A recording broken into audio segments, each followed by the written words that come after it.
Greetings, fellow investigators, and welcome back to our video podcast, Into the Darkness, where my friends and I play the Call of Cthulhu role-playing game. I'm your host, Tom Rayleigh. Our campaign is entitled Intersections. It's part of World War Cthulhu Cold War series. Matthew Sanderson is our game master, and this is episode 12. Jeff Wilkins will be giving the recap. So without further delay, let's continue our journey into the darkness. Jeff? Thanks, Tom. We started off our last episode with the group gathered on top of the roof, our usual safe spot that allows us to talk freely. We had just regrouped from having split up, and we were discussing our options. LeBeau was trying to find out where all the other players were as far as priorities, since we have quite a few leads and subjects to learn about still. We have Kazakov, we have fish people, we have a nuclear threat, we have cults, we have assassinations, we have ancient gods, and lastly, we have time warping reality, just to name a few.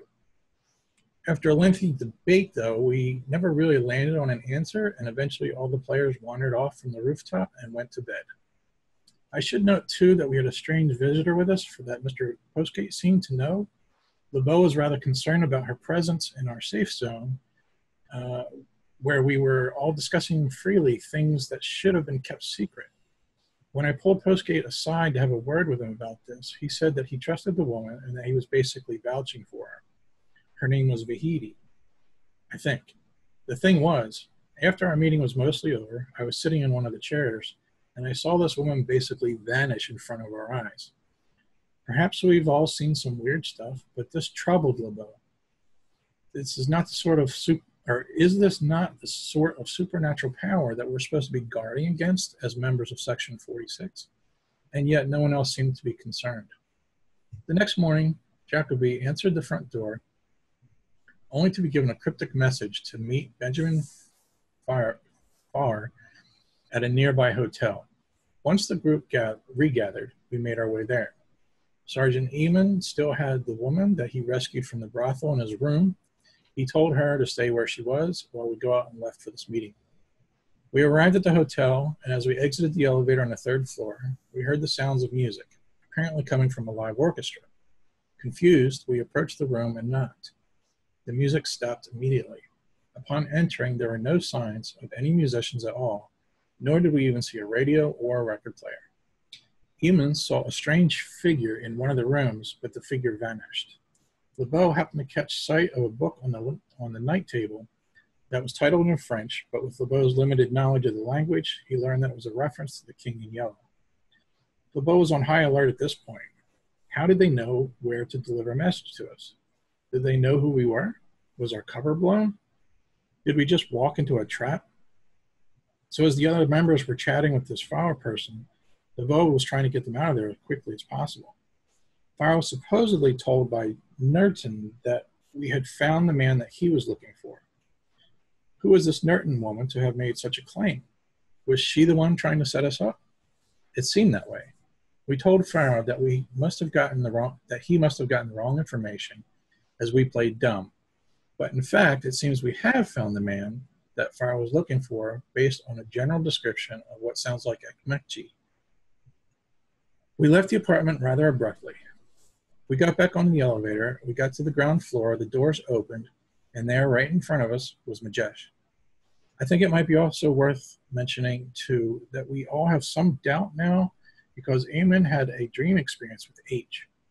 H has suggested that the nuclear threat might all be a smokescreen and that Kazakov might be feeding us misinformation. Lastly, it seems as though Ekmekci is now a suspected cult leader himself, which brings our cult count up to 5. Take it away, Matt. Okay, thank you very much, Jeff. Right. As mentioned, you have the gargantuan figure of Majesh standing in the doorway, or rather the entrance to the lift, and has just said, would you like to, or care to join me for lunch? And then has a warm smile. As he does so, you can hear the concierge from the front, towards the front of the lobby, call out in various languages. Starts off in Turkish, but then we'll cycle through English and other different languages. Do we have a Mr. Somerton present? There's obviously a look between you as he's in the lift.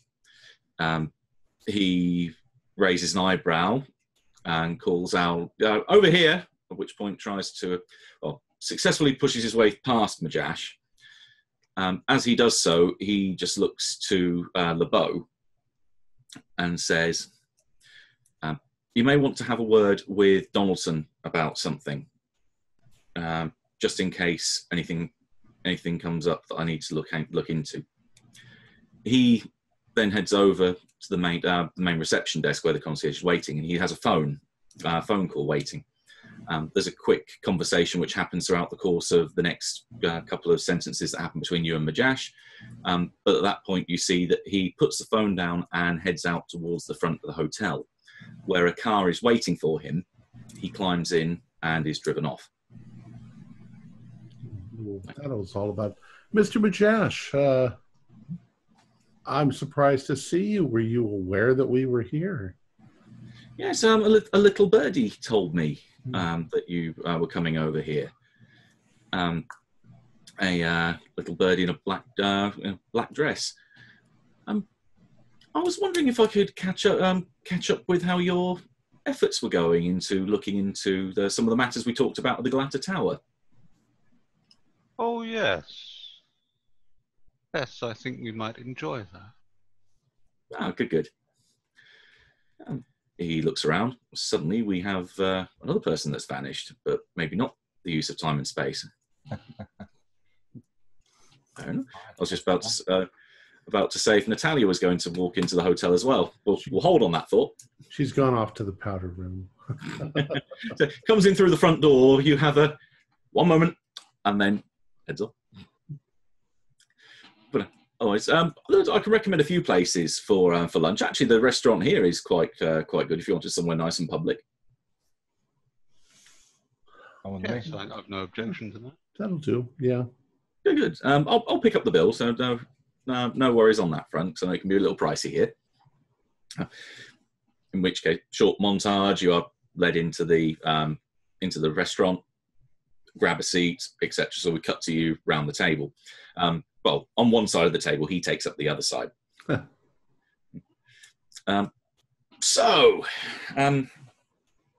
Yes, how are you getting on with that little skin problem that you mentioned? I resist the urge to make a joke about ointment. And, well, yes, I think we've uncovered some information, although it's all very vague. It's all very nebulous. Mm-hmm. But there have been, perhaps we should say, suggestions of things that may have happened. Now, it was suggested to us that another party set about annihilating the members of the group we discussed previously. Mm-hmm.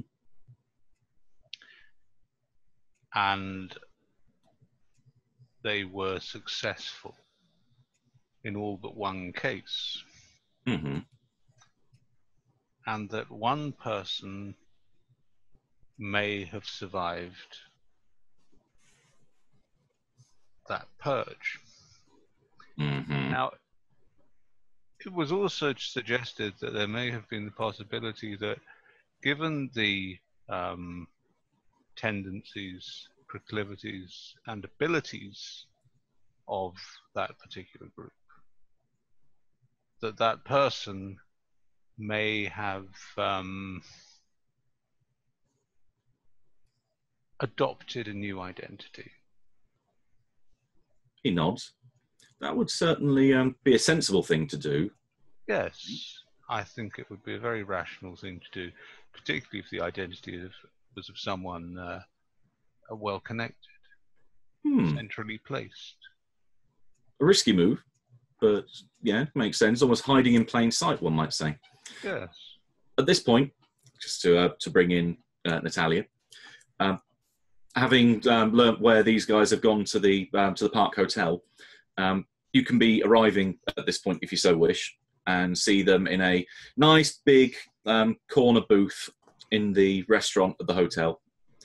There is just about enough room to get you on that side of the table. So it's the 4 of you on one side, or the 5 of you on one side rather, versus the man mountain that is Majash.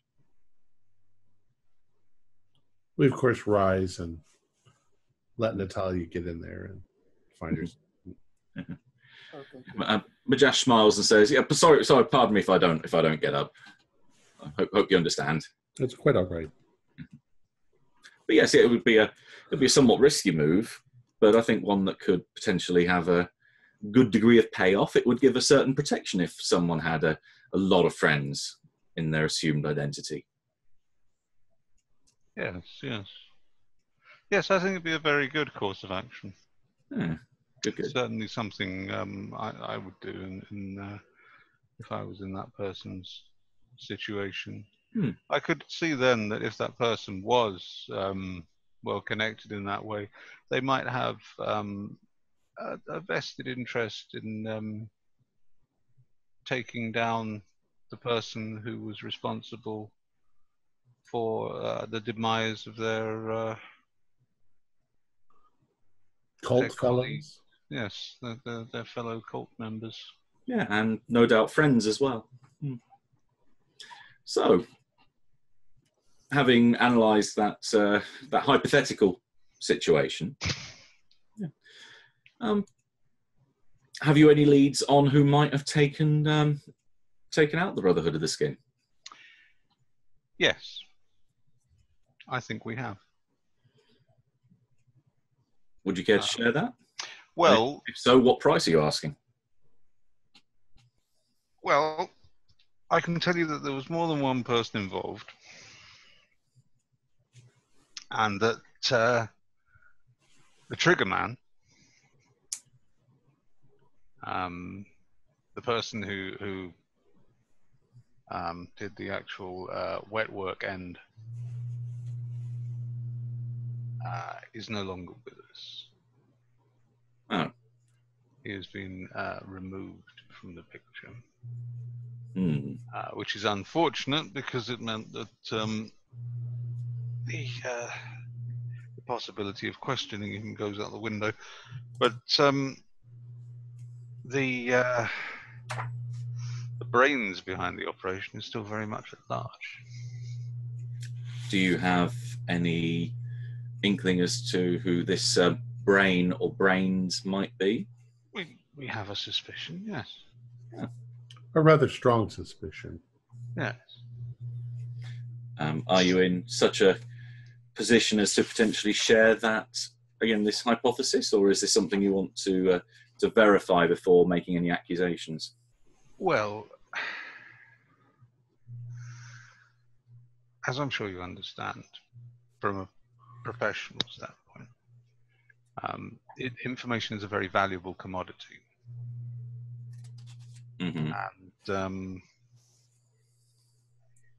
we're not quite sure what would be of the best quid pro quo in this case. Quite. But ideally, from my perspective at least, I can't speak for my colleagues, but from my perspective, I would be interested in ensuring that the information was going to end up in the hands of someone who might be prepared to act on it. I'm fairly sure I know someone that would fit that description. Someone that has a very vested and personal interest in this. Yes. You see, the thing is, I know someone who might fit that bill as well. And I'm loath to complicate the matter by delivering that information to multiple sources. Who are you thinking of? A European gentleman. Oh, who might be upstairs? Possible. Well, would you have any objection to the person that I know who would be interested in this information maybe joining forces with the European upstairs? After all, I think they would both be interested in the same, let's say, the same end result. If there was an assurance that this matter was going to be conclusively taken care of, then yes. I am fairly sure from conversations that I've had with, like I said, a little birdie in a black dress that told me you were here, and from the conversations I've had with our French mutual acquaintance, that certain provisions have been made already that are just looking to have a direction to be pointed in. So I'm fairly sure that there would be a decisive move and a fairly quick one as well. Now, I suppose the question from my perspective then would be, would you be willing to have the effects of this on your conscience if you told me? It was untight, I think. I think you may find that we have a fairly strong degree of amorality amongst us. Except maybe for O'Sullivan. He's a good man. Mm-hmm. He just Good men are just ones that haven't become jaded yet. Give it time. Just out of game for a second. Yep. Roughly how long were we told to expect that the cloak would last? They said come back at least in a week, and it's only been a matter of 1 or 2 days. Okay. Didn't she also say though that it's longer for some people than for others? Yeah. Yes. Some of you rolled well, some of you not so well. Okay. Well, if you'd be able to perhaps sound out your contact, and I'll do the same with mine. Mm-hmm. And of course, you say you're familiar with the person I've been dealing with.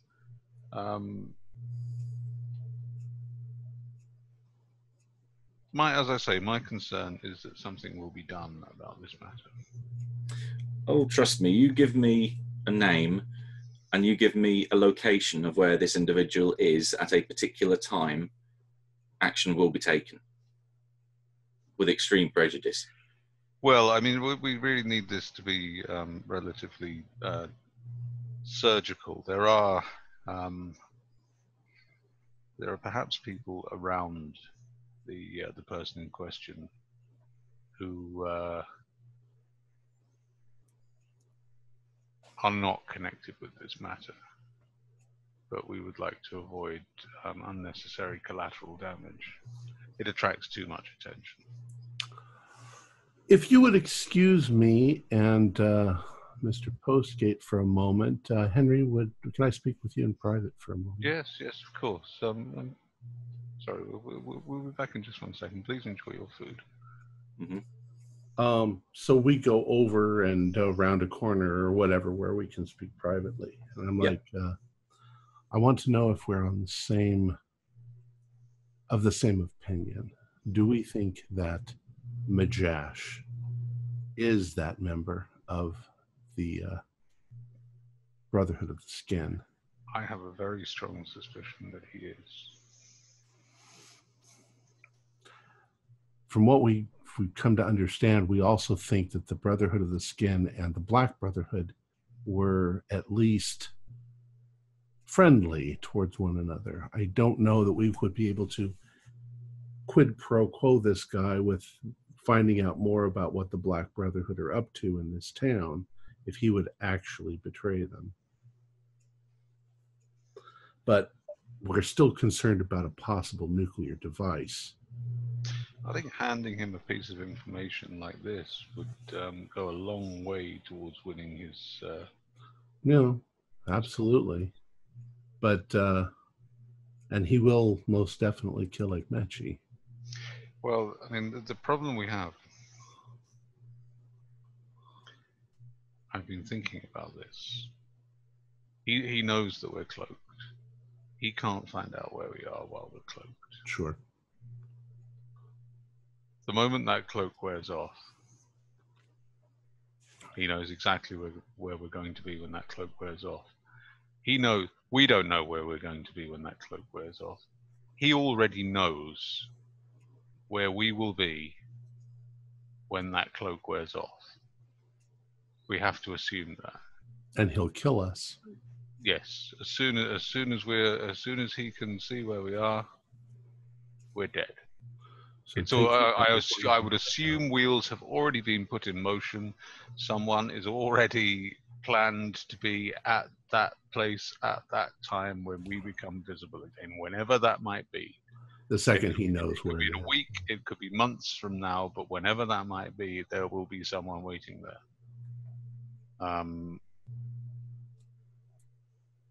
That may continue to even be a threat after he's taken out of the picture. However, we have to work on the premise that there is a man out there who has effectively blown our cover,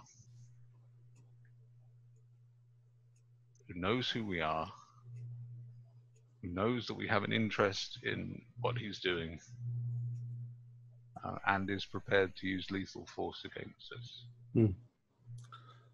I'm behind you on that. The problem is that if we give the information to Majash,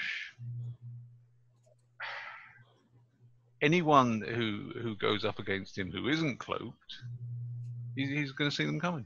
He's going to know they're coming.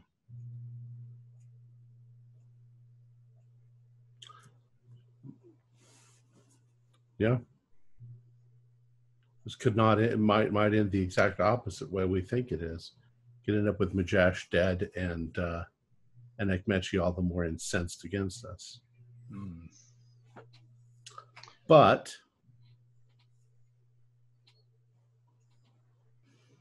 Ekmechi,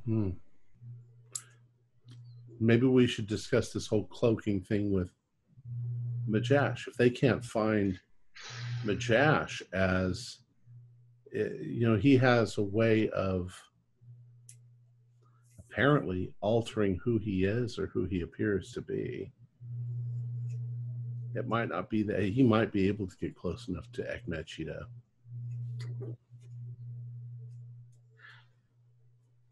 That's possible. I mean, the thing is, anyone who isn't, if we give the information to the Frenchman, if he goes in if it turns out that Ekmechi is the man that he's looking for, and he goes in to confront him. Look, when I was in the office with Ekmechi,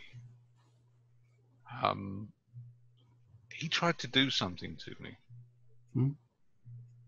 He did something with his hands, and just for a moment, I felt this almost overwhelming compulsion to just tell him the truth, to tell him what he wanted to know. And it was only just a combination of just, I suppose, strength of will and my training that enabled me to resist that urge. But I nearly buckled. I mean, that was worse than being tortured. It was just, I wanted to tell him. So he has some sort of an ability. So, I mean, we have to be careful. I mean, if someone comes up against him face to face, I have a rather. He could do. I don't. We have no idea what else he might be able to do. I mean, what these people, the things that these people have, the books and the abilities that they have access to. I mean, it's we have no inkling of how far these abilities go. Yeah, some of the things that are documented are beyond belief. What if I'm thinking of a game of distractions, a chess game? What if our weapon was Eamon? He can act as assassin. He's a good shot. So is Robert LeBeau. What if we tell the Frenchman, and the Frenchman goes in without knowing it, as a setup by us, as a kind of a distraction? I think that Ekmechi will probably dispatch him rather easily. But we also tell Majash, and Majash comes in from the other direction, and if Ekmechi is distracted by the Frenchman, he won't see Majash coming. And if he does, then Eamon or LeBeau, who are both cloaked, take him out. So I suppose that depends on how the cloak works, doesn't it? I mean, if he's just sitting at his desk and he's taken out from a distance by someone who's cloaked, then he doesn't know that's coming. No. But if he's in the middle of a conversation with someone who isn't cloaked and he gets taken out, then surely he would be able to scry that and know that he gets shot while having a conversation with that uncloaked person. That event, from the perspective of the uncloaked person, is available to him, isn't it?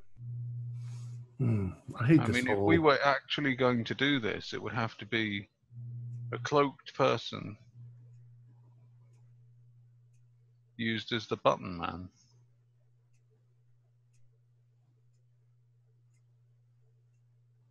Well, I think we need to stall Majash for now.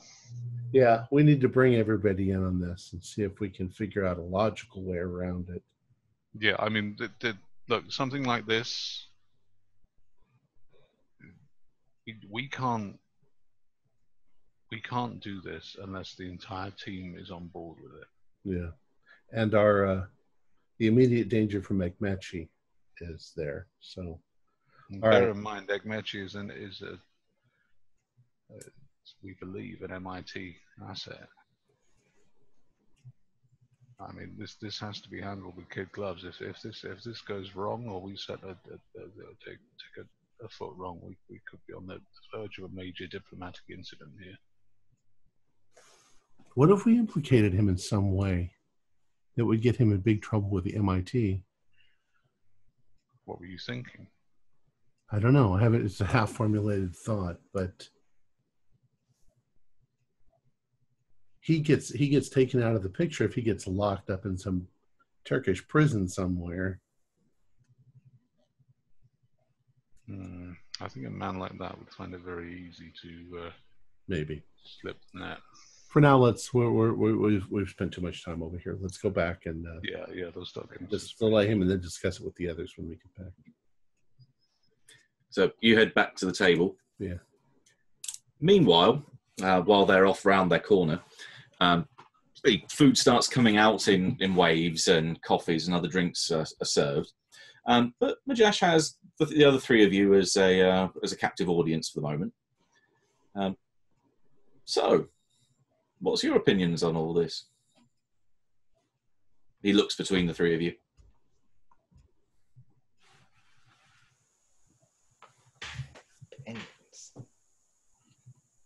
Nope, too busy shoveling food in my mouth and drinking. Oh, come on, you must have opinions. He looks again between you all.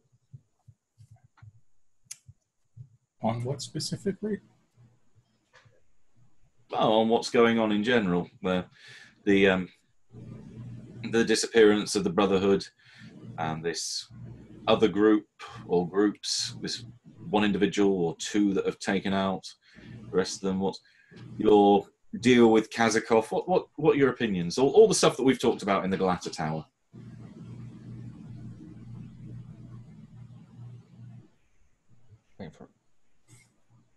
Huh? I was waiting for you to go, Jeff. That spotlight is awfully bright and hot. That's all I can say. Okay. All right, let me change the subject. Another piece of information that came my way, because I get little bits that come in here and there. What do you know about a Miss Bennett? Works in your particular department, shall we say, at the consulate. Wait, I'm scrolling through the characters here. Oh, Bennett. Gail Bennett. That's it. She drove us in the car. Mm-hmm. Such a lovely woman, so icy. Mm-hmm. I'm just like shoveling food. I'm like, she's a fine looking lass. It's just like, you're a man after my own appetite. Did I ever say that? hungry. All these muscles don't feed themselves.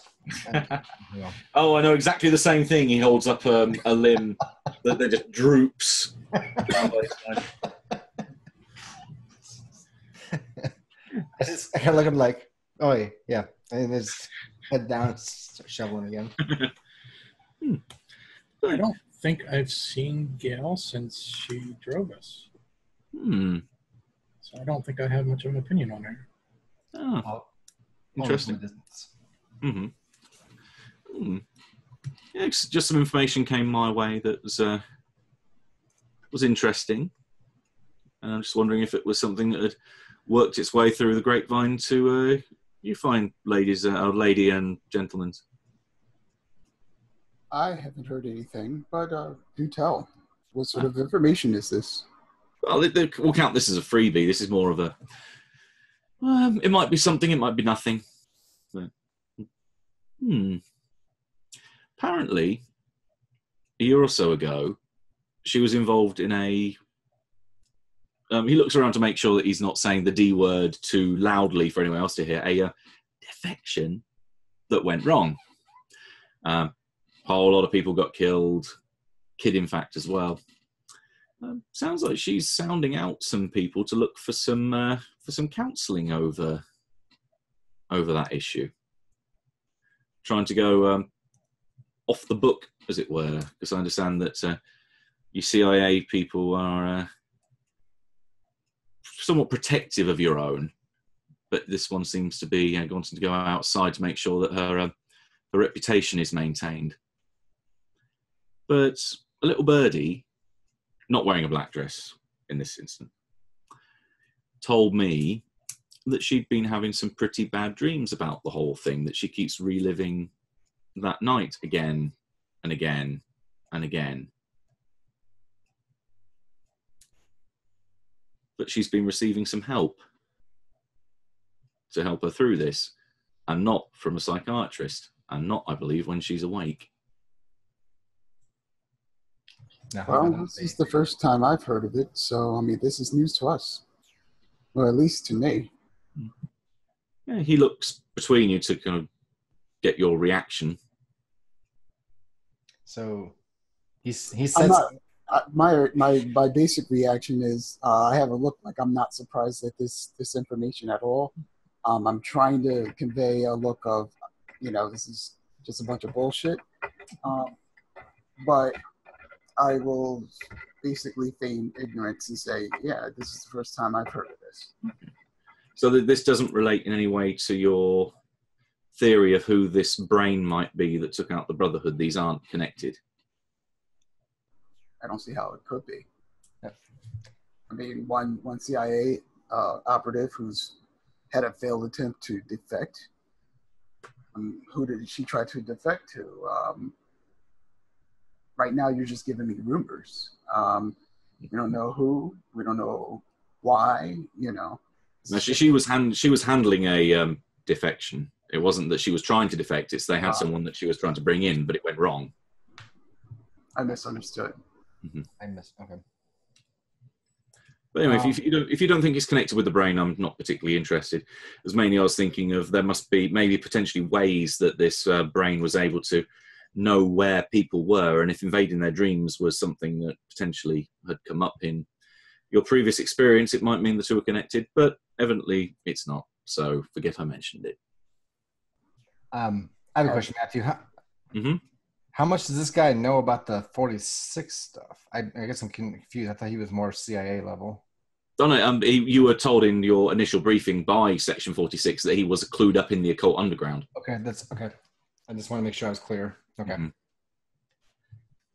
Sorry, Natasha, go ahead if you were saying something. I just wanted to make sure. I was going to ask, has he had any invasive dreams lately? No. I like to think that I have a few mantras that protect me against certain things and a few habits that I get involved with. But no, I very rarely dream these days. That's all for the better. But I got no information for you. Hmm? I got no information for you on this Bennett. Ah, fair enough. Like I said, forget I mentioned it. It seems to be a barking up the wrong tree. And it's about that time that Jacoby and Postgate make their way back. Dinner's here. Well, Mr. Majesh, I think that we would like to consider for some time what we're going to do before we further discuss the previous matter with you. Mm-hmm. Yep, he nods. Okay. Is that Okay, Baba Ganoush? Ooh. Is that Baba Ganoush? I recommend the tabbouleh here as well. Very, very good. But otherwise, yeah. I can understand your wanting to play it safe. My friend, he looks to Postgate that we discussed. He might. I don't want this to come across as a warning. This is far from what it is, or a threat. But my friend might be getting maybe a little agitated, or maybe a little impatient if you've got some information that would be very much to his benefit. So I wouldn't recommend that you deliberate too long. Like I say, you know where to find. We just need to iron out the details of how we go about this. That's more our position. It's this is something that needs to be done with a certain degree of subtlety. I'm sure you understand. Yes. Oh, yes. He smiles. Well, with that note, I'll take care of the bill at the front desk. If you want to finish up any of the scraps on my plate, feel free to do so. I know. Always like to have a bit of everything, and if given the time, I have everything of everything. But yeah, feel free to enjoy the rest of your lunch, gentlemen and lady. And I will see thee very shortly. With that, he waddles away, making the floor rock as he moves. My goodness. I'll fill you two in on the information that he just told us. So she might be a lead for us to look into as well. All right. Well, if we get up and leave, and what time is it at this point? It's about lunchtime, so it's probably 1 in the afternoon. Well, if we're in the same vehicle, company vehicle, we can do some discussing in the vehicle. We basically go over everything that we discussed with each other, what our suspicions are, that we're suspicious that Majash himself is the sole survivor of the cult, and that he may in fact not be Majash, but may be someone. Somebody who took his skin. We don't understand the process, but outside the game, we know what's going on. So, at least in that case. I'm sure you're interested in knowing it, though. What should we do? What do you all think? Should we let Majash go after Ekmechi? Do you think that will work, or will Ekmechi see it coming? Should one of us take out Ekmechi? Because Ekmechi, once he knows where we are, once our cloak wears off, he's going to get rid of us. And then we definitely get rid of him first. I'm all right to do it. You can make it a teamwork exercise if you want to. Yeah, all right. I can back that. Yeah, Or- I'm not that great in combat, but if we do it ourselves, then we lose a valuable bargaining tool Right. for working with other local interests. But But if we let the local interests do it, we run the risk that they might completely screw it up. or if we leave him alive just too long, if he can take the skin of another man, can he not easily kill us one at a time once our cloaks wear off? I mean, he had the trigger man, but he might have other means, other.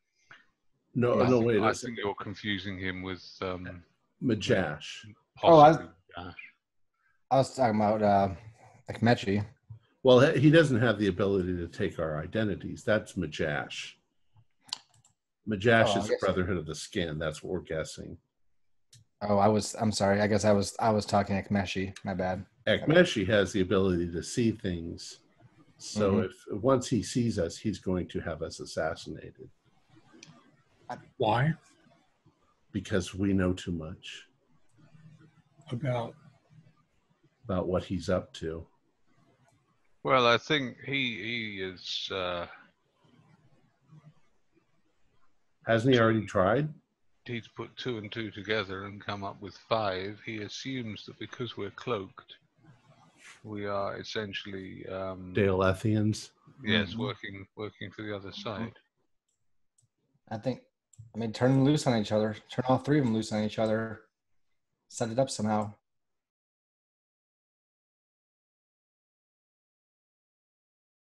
So just to simplify this for me and LeBeau, Akmechi is a bad guy and Majesh is a bad guy.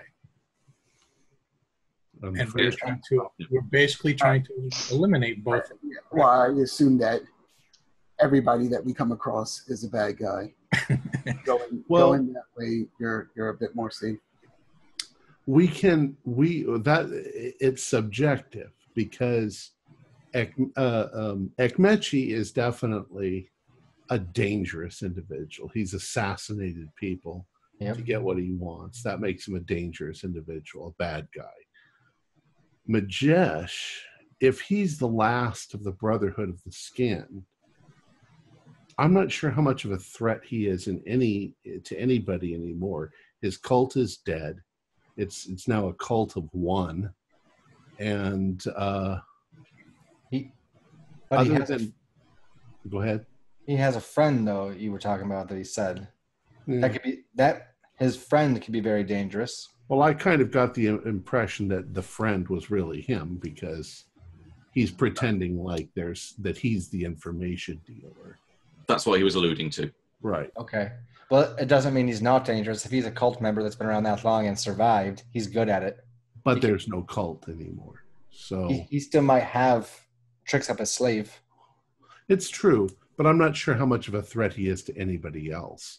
I mean, yeah, he could restart his cult, but if that were the case, why didn't he do that sometime a long time ago? It's just it's some stupid old religious belief that's well, perhaps he's been waiting for the proper time, particularly when you have these other groups who are going around fighting each other. He might lay low and well, it's possible. From what we know of the Brotherhood of the Skin, though, they're a bloody, insane sort of.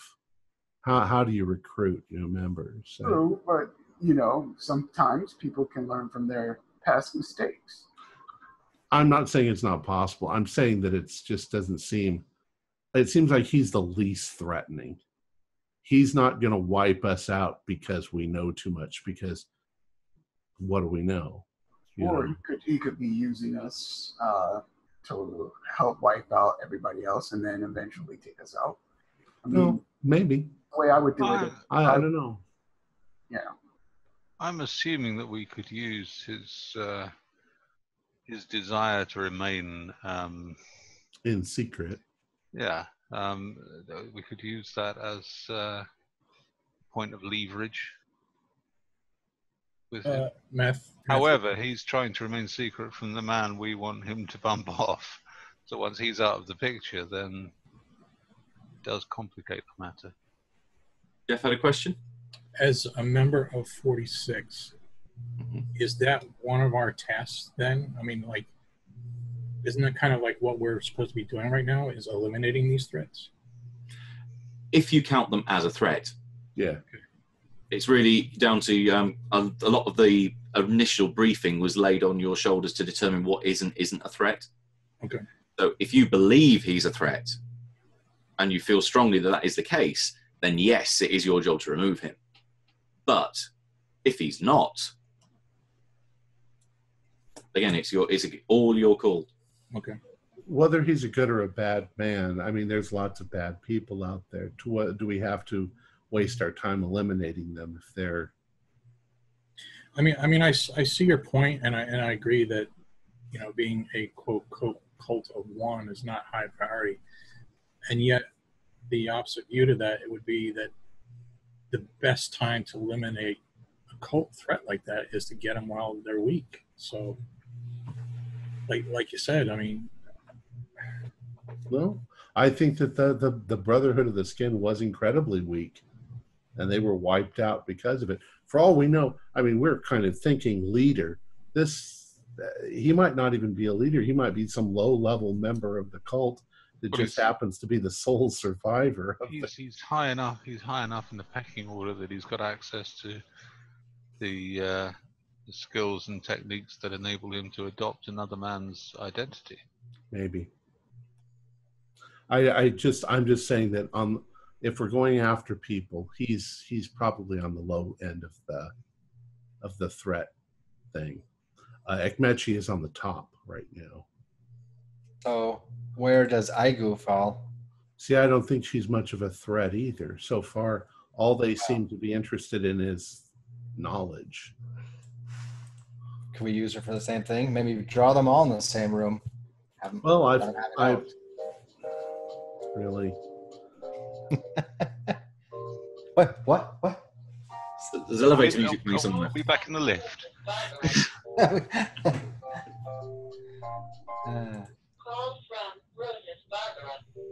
Who the hell is Rose's Barbara? Punch it a couple times. Okay. I feel like I need to make an NPC with that name now. Barbara Rosas? Well, it's just an idea. I like the idea of eliminating all the threats. And does anybody by chance think that these Ascensionists, Ekmechi and his group, that this whole idea of becoming God, is that something that really happens without sacrificing 1 million people in the city? I mean, what if he's the one behind the nuclear device, and that's when he ascends? Ascensionists are usually insane. Has Heaven's Gate happened yet? No, it hasn't. Oh, no, that's not until like 20 years on. Has Jim Jones happened? That's a very good question, because that is in one of the books. Give me one sec. They tend to ascend because all of their followers are 1978. Oh, so not yet. Year. Mm-hmm. Well, next year when Jim Jones does it. A few years from now. Oh, yeah. Am I getting visions of the future now? I've been reading that book, you know. Thinking of visions and sudden brainwaves that come to mind, you can all give me an int roll. Yes. Intelligence roll. Just roll the net. Just roll the pink die. Pink and black. Oh. Where's my 93. 23. Success. Yeah, I made it by about 19 points. Okay, so a fair way on some cases. Ironic that Postgate's the one that doesn't get it, because it's mainly in relation to something that he's done or that he's shown. Particularly thinking back to Jeff's recap, you mentioned that last time on the roof, Vahidi was with you before she disappeared, and that she appeared and was able to disappear from where she was because of a connection that she had to the place. that connection could work two ways. So you may have a way to get to her, and you know that she is with Ekmechi most of the time, because she said that she was worried that he was obviously looking over her, making sure that she was doing what he wanted, etc. So that's an option that you could use to get to him if you wanted. Oh man, we could portal right to front of his face and just shoot, and then portal back. Mm-hmm. You'd portal in, drop a hand grenade, and portal out. It's funny you should say that. I had that on my list of munitions I wanted to get from Leighton, but we'll get to that later. You'll get to Leighton later. Yes. So we need to get you a gun. Anyways. So by default, if Ekmechi is one of our top threats at the moment, Vahidi is right there with him? Well, from what she said. Except that she's not. She wants to get away from him because he's insane. That's what it appeared to be like, right? Yeah. Mm-hmm. Yeah, that's why she came to Postgate in the first place and said, look, I want help, I want to get out. I didn't want anyone to get killed. Yep. So she seems fairly genuine in her respect. She wants nothing more to do with this, or rather nothing more to do with him. Well, I'll say it. Or she wants him out of the way so that she can be the one to ascend. Well, she made no beef about the fact that she thought it was a good plan and that she wanted to join him. But she knows it's too risky doing it here, and she knows that it's too dangerous because she doesn't want anyone else getting killed. She wants power, but seems to be fairly benevolent in this. Okay. Or that's just how she's appearing to us. That's what she would say to Postgate in order to... In any case, we are in 46. Our mandate is to get rid of any threats that threaten the city, the people, anything like that. And all we can do is do what we think is the right thing to do. So yeah, unless we're going to talk to possibility we're all deluded, and the bad guy here is the guy who brings the elevator up. But that's not what that's we just got to do what we got to do. So I say we got to get rid of Ekmechi. The question is do we get one of the others to try, or both, the French guy or the fat guy? Well, I think that's something that we should quietly mull that over while getting on with the other business. Okay. What other business do we have? Well, we need to find out whether this nuclear threat is real. I told you what I had. We could go to sleep and I'll ask questions. What if I ask the question, is the nuclear threat coming from the Black Brotherhood? Yes or no? You could ask, is there a nuclear threat? Well, no, that wouldn't tell us anything. There is a nuclear threat right now. We just don't know if it's real. If we determine that it's not from the Black Brotherhood, then the whole Black Brotherhood story of shipping it in that's all bullshit. Well, wait, isn't that our core question right now, is whether or not there is or isn't a nuclear threat? Yeah, I was told there was not. It's something else and bigger, but we don't necessarily have to believe that. Well, my only question then is, what are the Daelethians afraid of? Because they've seen the city destroyed in a nuclear holocaust. I don't know. So we could talk to them. There is no nuclear threat. There is something that's going to destroy the city. Even to be a bit more specific, there's always a nuclear threat happening in our world at this particular time. So right. If you were to ask, is there a nuclear threat in this particular area? Coming from the Black Brotherhood. Right. Then that's a bit more direct. But just by saying something like, is there a nuclear threat? It is going to say yes. It's not specific enough. Yeah. But if we know it's not the Black Brotherhood, then we can eliminate that from our speculation. if we're going to believe what Daleth tells us. But so far, we seem to believe that it tells us the facts. It doesn't seem to know right or wrong, yes or no. It's fact. This is or this is the probability. Given a yes or no answer on that question as well would confirm whether Kazakov has been lying to you about that core issue of his defection. Correct. Well, then, is that what we need to do, is set up a meeting for you? Well, we were wondering what we were going to do. I can go find Igul today. I can also set up an appointment where we can all be recloaked a few days from now. When we need to, yeah. I guess we have to make sure we're moving fast on the Akmeshi front, too. Are we mulling over if we're going to put them together in a little party or take care of it solo? Are we going to think about that and let it brew? Yes. I'm all right with that. I'm ready to do something, though, if you need it. And LeBeau as well. It could be us.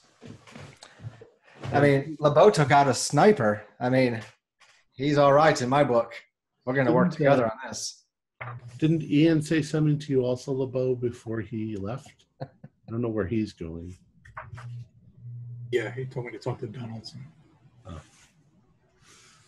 So my intention now is to get my stuff, leave, and go talk to Igul if I can find her.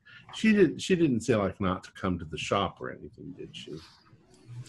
She said potentially the best bet for her would be to contact Miriam and then go through her. But she said there's nothing under like an emergency circumstance where you can't go to the shop. Just make sure you're not being followed there. All right. Well, maybe I'll go to the university and find Miriam, have a chat with her. Okay. If you just want to ask, can we arrange a meeting? Because if it's a brief conversation like that, then the answer's going to be yes. So if you want, you can move on to the meeting itself. All right. Well, I was hoping that other people could do stuff. I've taken up a lot of the game tonight. So. Okay. Is there anyone else? In which case, then we can do montage. You go to Miriam. You arrange the meeting. It will happen probably in about an hour or two. But she just needs to go and make sure that she's set and ready for what she needs to do there, like get her pentacle ready. Okay. In that time, is anyone else doing anything? There's so many things. There's all the people that were fooled by, what's his name? Kazakov? Mm-hmm. Like Courtney. Indeed, yes. I don't know if that's something... He basically, convinced her that he was CIA... He alluded to the fact. Trying to basically get her to squeal or be an informant of some sort, right? He kept rubbing her ego, saying, "Oh, you'd be really good at being an SIS agent. You should apply." And getting through pillow talk, getting her to reveal details about what she was doing with the consul general, Alcott. I just The fact that he's made a career out of manipulating people in the intelligence community makes me very suspicious of his claims. I just don't know if there's anything to squeeze her for. I guess I also have someone else in my room. I figured out what to do with her. That's probably something Ema needs to do. Yeah, Arup is still at your apartment. Okay, I'll think about it for a second here. What I know, like, I don't necessarily witness protection, but something like that. Well, the best way to protect her would be to get her out of the city. I mean, you can arrange for her to be taken back to the West if you really want to. I mean, the CIA have got ways and means of taking people back and giving them new lives. Okay. I guess Ema would probably have a conversation with her about if that's an option or something that she'd like to do, and if so, maybe start to follow up on it and make some phone calls. Or she would be more than happy to get out of here, halfway around the world to somewhere that is completely landlocked for about 1,000 miles in each direction. So she can be far away from any kind of fish person that she can possibly imagine. It's called Iowa in the United States of America. Maybe Kansas. She thinks it is heaven. That's what Eamon will do then. He will start making some phone calls, I think, for her. Okay. So you start, you're contacting Leighton and arranging transport and so on, yes? Yeah, I think that sounds about right. Okay. Postgate, up to anything? At the moment, I'm just cogitating. Okay, formulating ideas, plans, running scenarios. So Yeah. that kind of thing. Yeah. Okay. Now, Volkova, you have obviously received your message at this point. Are you doing anything firsthand about that, or are you letting things happen? I'm going to let things happen, and I'll let them contact me later to keep me up on the progress of that. Okay, well, nothing is going to interfere with it because no one's gone searching or made any attempt to get in touch. So this happens probably about the same time that then Jacoby goes off to the meeting with Igel. So a couple of hours later, you just get a quick phone call back that says the Eagle has flown. Thank you. Hmm. All right. And LeBeau, anything you're doing? I'm looking at Volkova going, what are you into now? Oh, wouldn't you love to know? Yeah, I'm going to follow up on Somerton's lead and go try to visit Bradley Donaldson. Okay. Right. I think too, let me just, am I correct in a long time ago, I think we requested information about the boat. And yes, the Heart of Havana.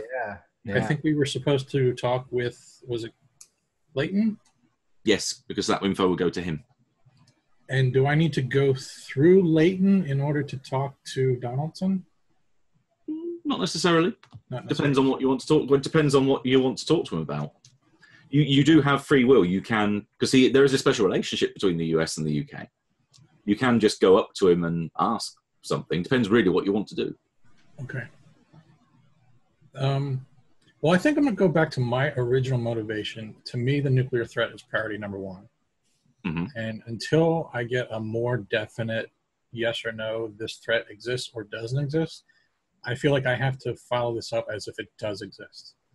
So that, to me, I think is going to be my motivation, and I'm going to go to Leighton first, and and try and get that information about the boat. Okay. Which case we'll cut to the consulate general when you arrive there. Leighton and Bennett's at her desk. Obviously, shows you through to Leighton's office. Leighton is there. Says, "Yeah, please sit down." I'm sorry. Can I interrupt for one second? Yeah, sure. I just when you mentioned Bennett again, when we were talking to Majesh, I had said, because I thought I was correct, that I don't think I've had any interaction with her in the meantime. Was that correct, or did I have any? Didn't she drive the car? Yeah, she drove the car with you in, but she's not really had much contact with you. She's had a little bit with Somerton, but you're the you've probably again seen her around a bit. That she's been at the consulate when you've been there. She was with the same meetings that you've had with Leighton. But yeah, you haven't, as you said, you haven't really interacted with her that much. Okay, I just wanted to make sure I had that straight in my head. Okay, thanks. Mm-hmm. Sorry, didn't mean to get off track there. No worries. So anything you want clarifying, just say, and I'll clarify. Mm-hmm. Right, so Leighton's there. Right. You requested information on the Heart of Havana. Yes, and I'm sure you're up to speed as far as why, right? I believe so, from what I've been told. Yeah. I'm glad at least some of you are keeping me in the loop about what's going on. Mm-hmm. It appears that the boat will be or the ship will be arriving within the next 24 hours. It looks like it's skipping some of its previous designated stops and is coming directly here. It's a boat a ship that's been around for some time. This is not an unusual trip for it. It's part of an established route. It will eventually go up to Sevastopol from here. It's effectively a cargo ship, but it also does some from what we've told, it does carry some marine salvage equipment as well. It has done a few dives on wrecks before, mainly in low waters, but is equipped for deep sea recovery as well. It's not anything that's ever really flagged on our radar as being anything problematic or anything suspicious. So what kind of angle are you looking for here? Well, it seems to be a core, I'm not sure what the right word is, trigger event for this possible nuclear threat. So it's a delivery mechanism for a device. Yeah. Is that what you're suggesting? As I understand it, it could be. Although that's kind of why I'm here, because it may just be a signal. It may just be, okay, when the boat arrives in port, then put the nuclear device on the train and send it up somewhere else. So that's what I was curious if, number one, if we knew anything about the people on board. Like, is there anyone of importance or who would be tied to a nuclear threat through... it's coming from Cuba, right? Yes, it's come from Cuba and it stopped off on a few ports on the way through, mainly through the Mediterranean. We did do some digging around at the last port it stopped in. It stopped in Marseille, and there was something that came up from one of our operatives there, that they were taking some photos to see if there was any suspicious payload or if there were any suspicious characters on board. It doesn't look like it's carrying anything above decks. And as far as we can tell, it's not carrying an inordinate amount of cargo. The waterline's consistent with it being in its regular position and so on. So we get the idea of displacement weight and so forth. But there was one person that we caught in one photograph looking out of a porthole that we couldn't immediately identify, especially as part of the crew roster, because none of the crew are female. But there was a female on board, and she was looking out of one of the portholes and was caught in one specific photo that was taken. We've run the ID of the individual, and it appears, it's just consulting his note, that the individual is an Isadora Markovic. She is a known TASS reporter. TASS is like the Russia that you would know anyway as a character, is effectively a Russian news agency, state-controlled. So why, here's this latent to yourself, why would the Russians have a journalist on board the boat? Yeah, that's... Now, as I understand it, Kasakov is the one that told us about the boat. Yes.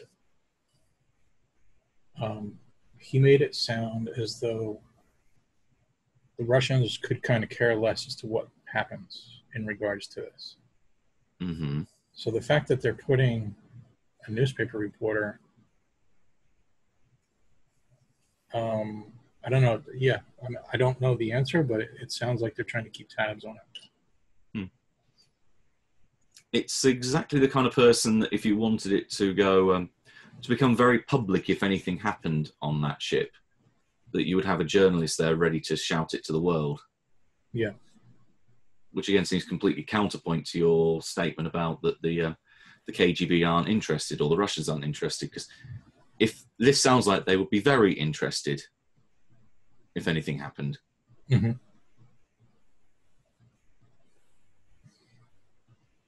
Okay. 24 hours. It'll be in dock for another 24 after that. So it's only going to be here for a day. So what's going to happen to it is going to happen to it in that period. And I don't suppose, I'm guessing we would be tipping our hand if we were to intercept the boat before it arrives. In other words, I don't think we have evidence or anything that would suggest that there's any nuclear threat actually on the boat right now. Is that correct? It appears that there is nothing on board, but that's not to say that we know that there are protocols in place to prevent the proliferation of miniaturized nuclear weapons, but it's not necessarily to say that there isn't one on board. Mm-hmm. The nuke could be a suitcase, Yeah. for all we know. It wouldn't affect the waterline. We just don't know. But it doesn't look like there's anything on board. That's all we can tell, but that's just appearance. Were it not for those photos of the woman on board, is she on the books? Is there a written record of her being a passenger? No. This is why we started looking into it, because all the crew that we had the manifest for were male. There was no female name on there. And it's only because that she's someone that's cropped up on our radar as being a person of interest, being that she works in Soviet state-controlled media, that we even recognized her. Yeah. Okay, so she's entering the country illegally. That indeed could be. So we can potentially stop the ship in the mid-Mediterranean. If we find nothing, we'll have an international incident on our hands, because we're stopping the boat of the ship of another nation. What will ultimately turn out to be sorry, this is a big misunderstanding. We could get a lot of egg on our face. Right. But then again, if we do that when she turns up at the port of Haida Passa, and there's still nothing on board, and we go in, we're going to make the Turks look like Burks, because we've just done it on their doorstep, potentially implicating them that they gave us the go-ahead to do this. So it's either we do it in the mid-ocean, and we potentially risk making fools of ourselves, or we do it at the port and make fools of ourselves and the Turks in the process. You can see the dilemma I've got here. Yeah. What about red tape? Is there any way to tie the boat up with red tape as far as, somebody called in a bomb scare or something, and we need to search your, is there any way like to delay or to throw off their planning of events? You can see cogs starting to work in his head. Well, a bomb scare would be good if there was actually if there had been a tangible threat beforehand, so that it didn't come out of left field. But I don't fancy the prospect of just bombing innocents. That would, if that ever came out, then we'd be in a whole heap of shit. But just when you want a terrorist attack, there's never one when you need it.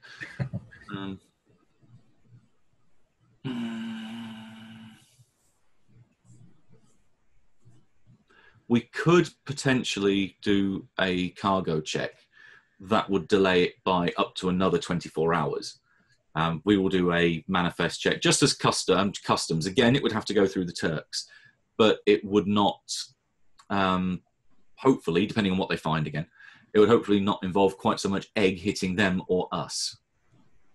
Right. We'd have to go through the likes of MIT to arrange that, though, because obviously we need to give them some justification of why it's happening, and that's only going to come down to them. I'm just wondering if we're limited to 24-hour time period, if we can maybe start setting that up, not do it, but at least get our ducks in a row and get that ready to go should it come to be that would be helpful. Now that sounds good. Okay. You can roll me trust with CIA if you've got it. Okay, good. Yeah, 40. Yeah, I got a 10. Okay. Nice. You can gain 1d6 trust. Oh, super nice. Yeah, 1. I'll take it. Yeah, it's still a game. Yeah. You came up with a good idea. Cool. In which case, he is going to get as you say, he's going to get his ducks in a row. He's ready to push that button and have them wrapped up in red tape for a little while, but it will buy you as much time as he can physically get without doing something stupid. Yes. Okay. Right. I've got a couple of messages I just need to catch up on. So 1 sec. That could allow us to sneak on board at nighttime, check it out ourselves if we feel we need to. Yeah. If you are caught, though, that's again a potential incident, exactly the kind of thing that Leighton is hoping to avoid. I don't know. Just play dumb. From. Well, I can't even think. Not a good liar. Mm-hmm. From Canada. Yeah, Canada. Good. That's cool. Sure. Yep, no problem. Right.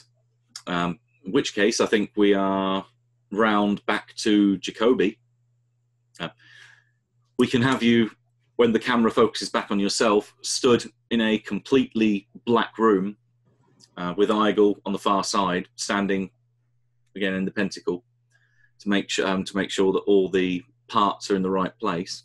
Okay. She leads you through what you need to do as per what you've already read in the book as well. She says before going any further, you're sure you want to go through with this? Yes. And I've, in that hour interim, I went to the bazaar and I bought a piece of cloth that I could wrap around my eyes so that I'm not tempted to take a peek. Because I'm tempted to take a peek. Oh, there's that way madness lies. Right, let me the spelling question. So this is going to cost. Are you planning on asking any more questions, or is it just the one? I think I want to know the cost, how the cost affects me before I ask further questions. Sure. Okay. Mechanically, for every attempt, for every casting of this is separate from how many questions you ask, how many castings you do. Mm. It's going to cost you 1d6 POW and 1d6 sanity points each time. Okay. Each casting, you can ask multiple questions. The questions, the cost increases by 1 cumulatively each time. So the first question costs you 1, then it's 2 for the second, 3 for the third, and so on. 1 what? A magic point. Ah, okay. Magic points replenish, but POW doesn't, correct? True. So, Unless you go through rolling 01 on luck checks or beating someone in an opposed POW roll, then there is a chance to flex your POW and potentially increase it, but it's a very slow process. Okay. You said 1d6 to have the attempt? Okay. That's it. Oh, and I have to pass the... Where's my other dice? Oh, there it is. Okay. So I got 60 POW, and I rolled 52. And it's going to cost me... That doesn't land on my keyboard. It's going to cost me 4 POW. Okay. Normally, because this is the first time you would cast a spell, you would have to roll a hard POW. But because you are being instructed, I'll let it ride with a regular success. Okay. Yeah. And then you said it's 1 point for the first question, 2 for the next, 3 for the next. Yeah, and 1d6 sanity as well. 6, 7, 5. Okay. This is more of a cost that you pay rather than a shock, so it won't drive you crazy. Okay. Not at this point. Where is my sanity? How many POW did you spend, Tom? Was it 4? What did I say? Yeah. Yeah, 4. It's a good little chunk. Right. Yeah. Good luck, buddy. So it's not- In which case, you offer yourself and place your hands out in front of you, very much like you have done previously, and you feel cold descend all around you, and just this utter stillness. So it's almost as if time and space have stopped around you. Again, this rustling sound, like barbed wire scraping on itself, starts to build in front of you until finally there's a sound almost like a whip being swiped through the air, and it just slices the very tip of your left index finger and takes 1 small drop of blood. Okay. And you are... so you know this is the point where you were invited to ask your question. Right. Is the nuclear threat, the current nuclear threat, in place because of the Black Brotherhood? This rustling sound starts to form again in the middle of the room, and it slowly distorts. So instead of it being the sound of metal rasping on metal, it almost starts to become a series of whispers. Those whispers all say one word, and that word is no. Right. That's one magic point down. Mm-hmm.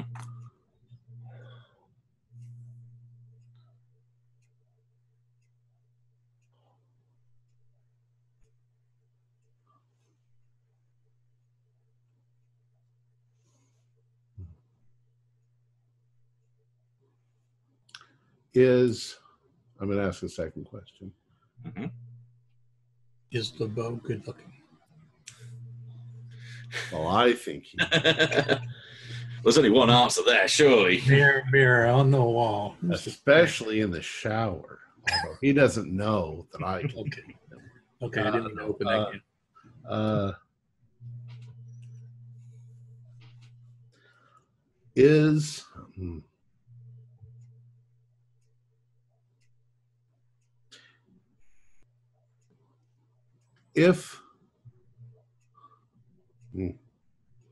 Should have thought of a whole bunch of questions to ask, shouldn't I?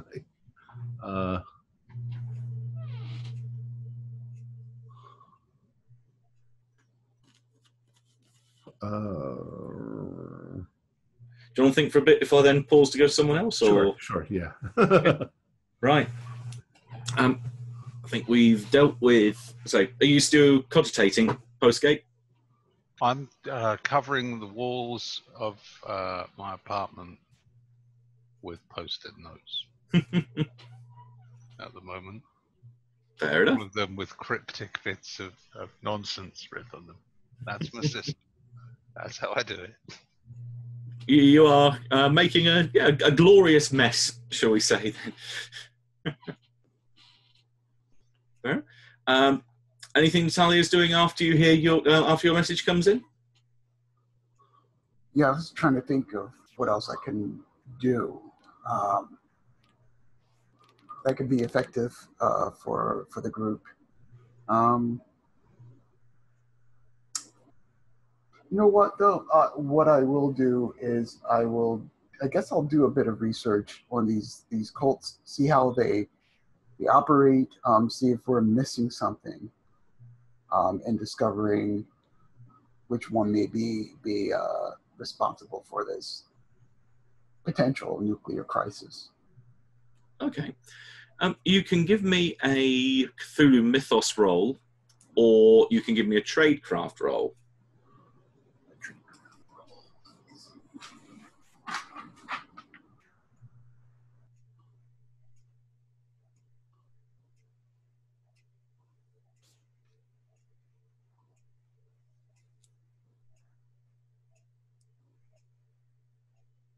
I failed that one. So, yeah. Okay. Well, you run various scenarios through your head, trying to almost think of like a process of elimination, trying to think of who would be able to benefit from this, who would not, and so on and so forth. So, if you think through each faction you've got, Brotherhood of the Yellow Sign, it's potentially he could that Fror could want to set off a nuke because it would eliminate his problem if he caught Egmetti with it, and it would be a very drastic and with extreme prejudice removal of the person that slighted him. But if he's in town at the same time, seems a bit crazy why he wants to commit suicide. It's remarkable overkill, so take that with a pinch of salt. It's also would a lot of actors and stagehands and talent scouts have access to a nuclear weapon. It seems unlikely. Black Brotherhood, if they've got it, why haven't they done it already? I mean, advertising the fact certainly promotes terror, promotes potential chaos from the ripples. There's more of a likelihood that it could be them if they have a nuke. But again, that's a big if. Looking at the Brotherhood of the Skin, it seems completely out of their MO. Why the hell would they want to blow up their hometown? The Disciples of the Tesseract, they've seen that the nuclear apocalypse is coming, but as you hit the nail on the head already, saying that it's always present. They've just seen what might be the inevitable outcome of the Cold War. But does it have to necessarily be now? Okay. Now, just to clarify, the Tesseract folks and the ones who want to ascend, are these the same? No, they're two different groups. Okay. The Disciples of the Tesseract are led by Iagul. They're the ones that are based in the bookshop. The other group, the Ascension cult, as you're referring to them, they are led by Ekmeche, and they are somewhere else. In fact, you did actually get told where they were. Vahidi said that they were based in Leander's Tower, so in the middle of the Bosphorus. Okay, so I mean, looking at all these groups, I think the Ascension group are the ones who are more likely to do so. Like you were saying, these other groups want to, I guess, maintain their power, and how are you going to maintain it if you destroy everything? Whereas these folks want to ascend and leave their earthly vessels to become something other. So, in my opinion, they should be our main focus. It's a reasonable hypothesis. Yeah, and I mean, eventually, when when we go back up to the roof, I'll bring it up. Yeah, but yeah, pretty much that's what she's doing. She's doing some research, and even though she didn't really come up with anything new, it did spark this idea. And ideas are what count. All right. Eamon. So you've had a conversation. Most of this will probably end up going through Bennett then, as Leighton apparently has just gone into a meeting with someone. A rather important meeting by the sound of it. But you have put in place everything you need to get Aeup out of the city. The earliest that she will be able to leave is tomorrow morning. So you have her for one more night, if you are happy to get her out of the country. She is certainly happy to leave. All right, I'll take care of her for an evening. I don't think I have much planned right now. And he's talking to Bennett, right? Yeah. And now here's my second thing. I want weapons. And he goes off on this little list that I copy pasted. Yep. No worries. She is more than happy. You know that she is Wetworks. So you are asking the person that has no objection to being asked, basically, can we get some guns? I didn't know that. I have a new fondness for this lady now. Okay. Oh yeah. She mentions to you, so when you start listing off these items, that she actually opens up a little bit. Oh, nice. But I don't know if you know much of my background, but I used to work in U.S. Air Force intelligence before moving over to the CIA. Being a trained sniper, I've had a few a few missions that would involve the use of much of this equipment on the list. So I can just recommend or wish you good hunting. Oh, I appreciate it. Thank you. And now that I know that, we're gonna have to perhaps get together sometime and discuss militant operations. Well, if you need any help on any op, just give me a shout. I will do that. Okay. Yep. She says she'll start processing the requisition papers. All right. And I was also on the side, I guess, and maybe beforehand, he would check with the rest of the group and like, hey, I think things are getting a little crazier.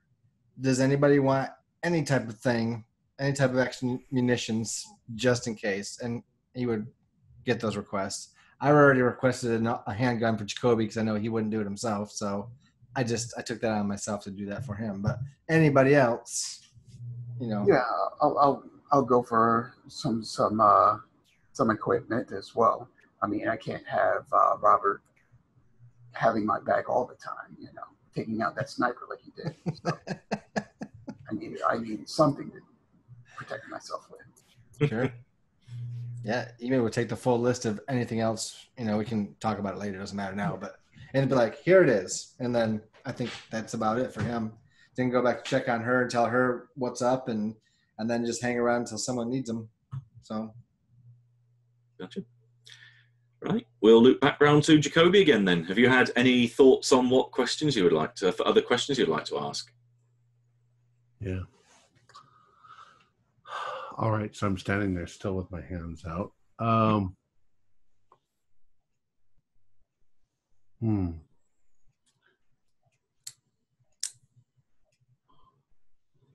Will the Soviets stage an incident sometime within the next 30 days to facilitate their invasion of Turkey?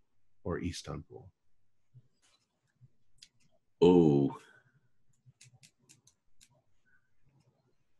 Didn't think I was going to ask that, did you? Yeah, it's honestly a tough one to answer yes or no Okay. to.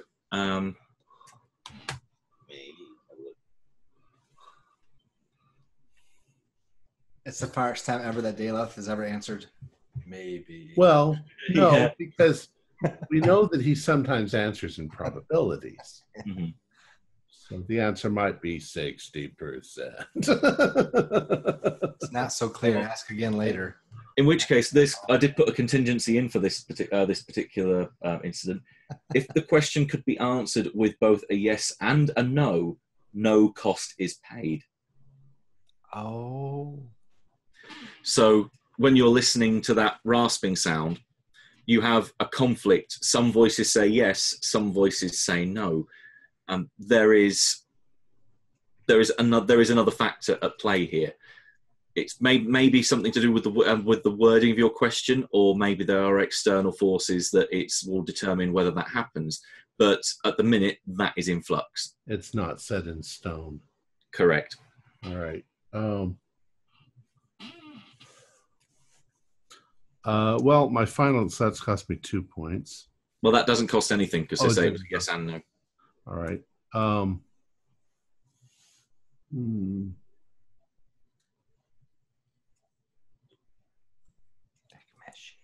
Is there a deadlier threat than a nuclear war coming to Istanbul? So I'm not wording it cleverly enough. Is there a threat present in Istanbul right now that is more dangerous than the possibility of a nuclear threat?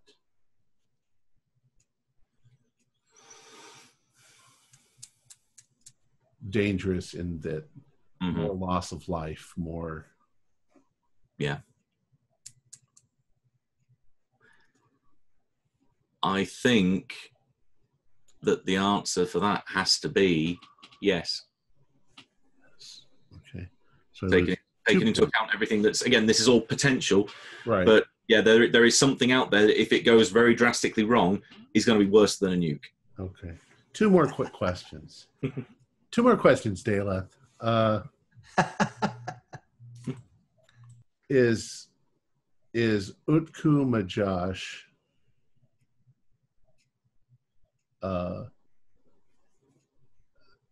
member of the Brotherhood of the Skin? That rasping sound doesn't take very long to formulate the word yes. Yeah. Okay. Final question. Will I learn enough about the fish people to finish my book? Again, there is somewhat flux here because there are so many other elements that could potentially hold you back there. But amongst that yes and no mixture of rasping metal, maybe it's just wishful thinking, but you think you hear more yeses than nos, but you still don't pay the cost. Okay. By then, I'm probably exhausted because I've lost 6